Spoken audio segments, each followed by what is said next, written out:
Cela fait maintenant 6 ans que je travaille en tant que journaliste.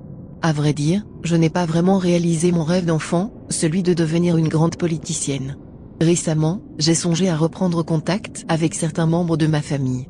Ma tante, Ariane, la plus jeune de la fratrie paternelle, ne me parlait plus depuis presque une quinzaine d'années. Je ne pouvais pas lui en vouloir. Elle était malheureusement internée au centre hospitalier Sainte-Anne, en région parisienne. Quand j'étais gamine, on me disait qu'il ne fallait pas s'en faire, qu'elle était simplement dans une mauvaise passe. En grandissant, j'ai fait face à la réalité. La réalité de sa maladie. Hier, aux alentours de 9h15, j'ai pris le premier avion à destination de Paris sans réfléchir, sans hésitation. J'imagine que mon âme de journaliste avait besoin de savoir. Arrivé à destination, la seule chose qui parcourait mon esprit était cette soif de vérité. En rentrant dans l'hôpital, dont il était question, je pouvais déjà sentir une poussée d'adrénaline parcourir mon corps et tracasser mon esprit. Ça y est. Je ne peux plus reculer à présent. Je me laissais guider par le personnel soignant, et, après tant d'attente, je me trouvais finalement devant elle. Ariane avait tellement changé depuis le temps. Son sourire bon enfant ainsi que sa fougue de jeunesse ont laissé place à une simple nonchalance, presque ironique. Vide. Si je devais la décrire en un mot, tel est celui que j'aurais choisi.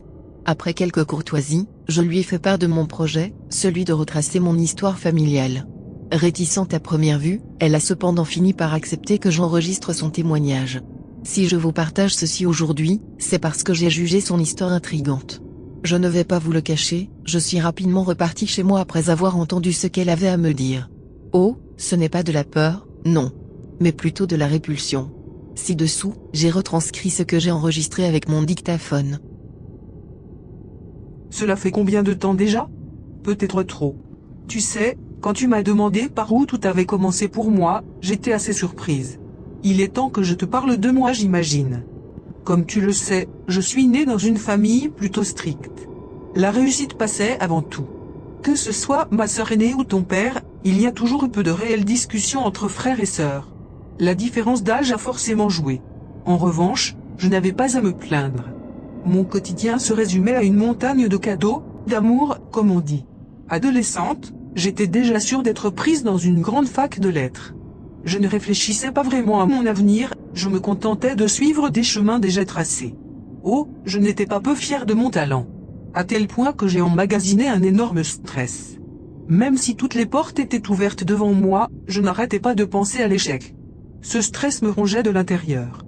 J'en venais à ne plus savoir qui j'étais et ce que voulais. En réalité, j'étais peu à peu devenu ce que les gens voulaient que je sois.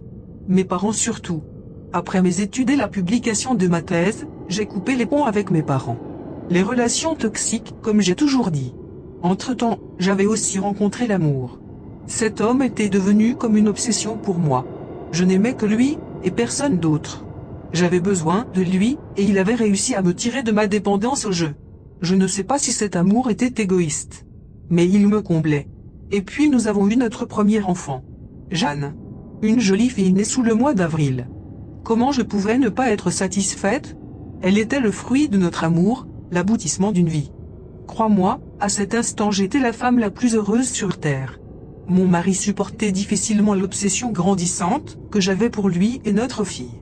Je n'avais que très peu d'amis, et ceux de mon mari étaient pour moi inutiles. Non, ce n'était pas de la jalousie comme tu pourrais le penser. Ils n'avaient juste pour moi aucun intérêt, ils étaient de trop. À partir de là, des disputes ont éclaté. Ma descente aux enfers a débuté le jour de notre divorce. Celui-ci avait disparu au fin fond de l'Allemagne, sans plus jamais donner de nouvelles. Je me suis retrouvée toute seule avec Jeanne. Pendant 2 minutes, Ariane avait choisi de ne plus dire un seul mot. Ce n'est qu'après une grande inspiration qu'elle s'est remise à parler. J'ai longtemps pensé à mettre fin à ma vie. Mais je ne pouvais pas. Tu sais, pour Jeanne. Cette petite poupée qui avait tout juste quelques mois. Jeanne était adorable. Elle pleurait souvent. En tant que mère, j'ai fait mon possible pour lui apporter tout ce qu'il fallait. Des sorties, des préparations faites avec amour, et surtout beaucoup de temps. Elle était tout ce qu'il me restait. La nuit, elle me réveillait presque toutes les heures. C'était insupportable. Mais tu sais, Jeanne était mon unique trésor. Pour oublier mes problèmes, j'ai commencé à aller dans des bars. C'était devenu une habitude. Jeanne restait seule, et ça me permettait de ne pas entendre ses pleurs. Finalement, j'avais trouvé une sorte d'équilibre. Ses yeux verts émeraude et étincelants, sa peau blême et quelque peu tendre. On aurait presque dit un réel poupon. Mais un poupon est désarticulé. Son seul avantage est qu'il ne pleure pas. Plus je la regardais, plus j'avais envie de la rendre parfaite. Quand elle avait ses crises, elle était loin d'être élégante. Un bébé énervé c'est disgracieux, voire informe. Un bébé doit être plaisant. Un jour, les services sociaux sont arrivés chez moi.